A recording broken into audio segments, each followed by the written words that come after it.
जय श्री राम। तब तब कथा मुनि सन गाई, परम पुनीत प्रबंध बनाई। विविध प्रसंग अनूप बखाने, करई न सुनि आचरज सयाने। तब तब मुनीश्वरों ने परम पवित्र काव्य रचना करके उनकी कथाओं का गान किया है और भांति भांति के अनुपम प्रसंगों का वर्णन किया है, जिसको सुनकर समझदार विवेकी लोग आश्चर्य नहीं करते। हरि अनंत हरि कथा अनंता, कहीं सुनई बहु विधि सब संता। रामचंद्र के चरित सुहाए, कल्प कोटि लगी जाहि न गाए।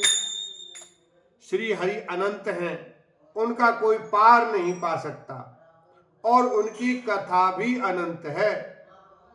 सब संत लोग उसे बहुत प्रकार से कहते सुनते हैं।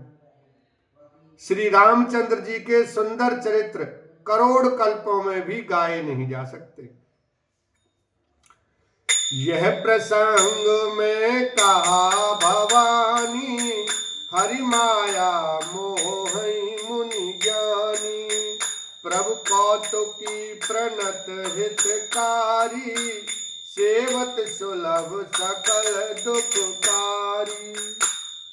शिव जी कहते हैं कि हे पार्वती, मैंने यह बतलाने के लिए इस प्रसंग को कहा कि ज्ञानी मुनि भी भगवान की माया से मोहित हो जाते हैं।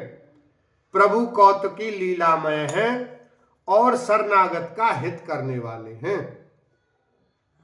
वे सेवा करने में बहुत सुलभ और सब दुखों के हरने वाले हैं। जेहि न मोह माया प्रबल, सुर नर मुनि को नाई।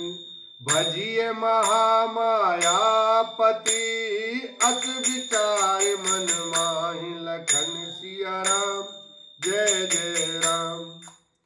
देवता मनुष्य और मुनियों में ऐसा कोई नहीं है जिसे भगवान की महान बलवती माया मोहित न कर दे। मन में ऐसा विचार कर उस महामाया के स्वामी श्री भगवान का भजन करना चाहिए। अपर हेतु सुन शैल कुमारी, कहूं विचित्र कथा विस्तारी। जेहि कारण अज अवगुण रूपा, ब्रह्म भयउ कौशलपुर भूपा। हे गिरिराज कुमारी, अब भगवान के अवतार का वह दूसरा कारण सुनो।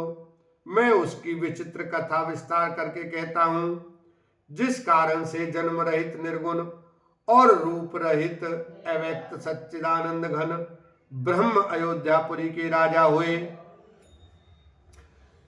जो प्रभु विपिन फिरत तुम देखा, बंधु समेत धरे मुनि बेसा। जासु चरित अवलोकी भवानी, सती शरीर रही उबौरानी। जिन प्रभु श्री रामचंद्र जी को तुमने भाई लक्ष्मण जी के साथ मुनियों का सा वेश धारण किए वन में फिरते देखा था, और हे भवानी, जिनके चरित्र देखकर सती के शरीर में तुम ऐसी बावली हो गई थी कि अजहू न छाया मिटती तुम्हारी। तासु चरित सुनो भ्रम रुजहारी। लीला की निज तेहि अवतारा, सो सब कहूं मति अनुसारा। अब भी तुम्हारे उस बावलेपन की छाया नहीं मिटती। उन्हीं के भ्रम रूपी रोगों के हरण करने वाले चरित्र सुनो। उस अवतार में भगवान ने जो जो लीला की, वह सब मैं अपनी बुद्धि के अनुसार तुम्हें कहूंगा। भरद्वाज सुनि शंकर बानी, सकुच सप्रेम उमा मुस्कानी। लगे बाहुरी बर नहीं व्रत केतु, सो अवतार भयउ जेहि हेतु। याज्ञवल्क्य जी ने कहा, हे भरद्वाज, शंकर जी के वचन सुनकर पार्वती जी सकचाकर प्रेम सहित मुस्कुराईं। फिर वृषकेतु शिव जी जिस कारण से भगवान का वह अवतार हुआ था उसका वर्णन करने लगे।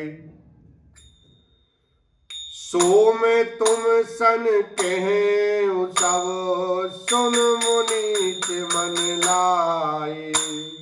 राम कथा कलिमल हरनि, मंगल करनि सुहाय। लखन सिया राम, जय जय राम। हे मुनीश्वर भरद्वाज, मैं वह सब तुमसे कहता हूं, मन लगाकर सुनो। श्री रामचंद्र जी की कथा कलयुग के पापों को हरने वाली, कल्याण करने वाली और बड़ी सुंदर है।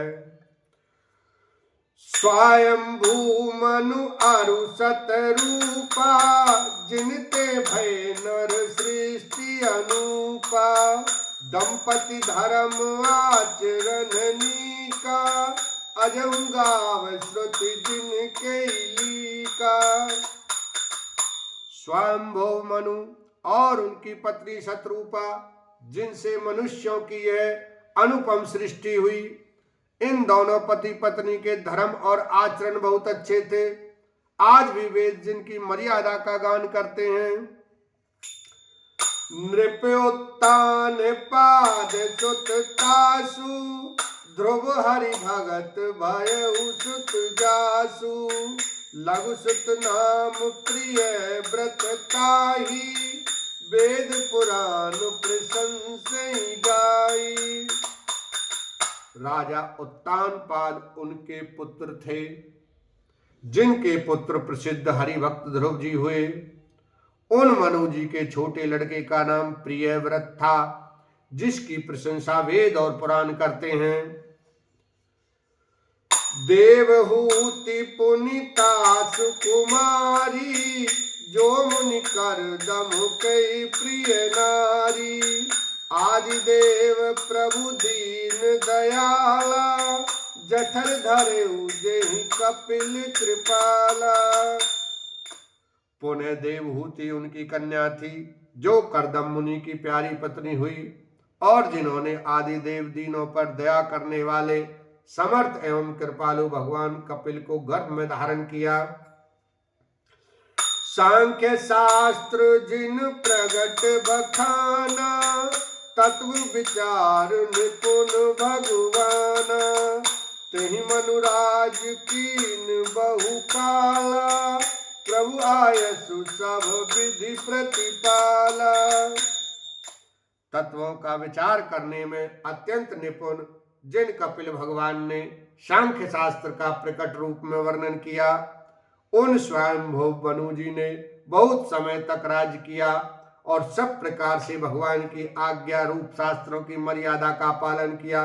बोलो सियावर रामचंद्र की जय, शंकर भगवान की जय।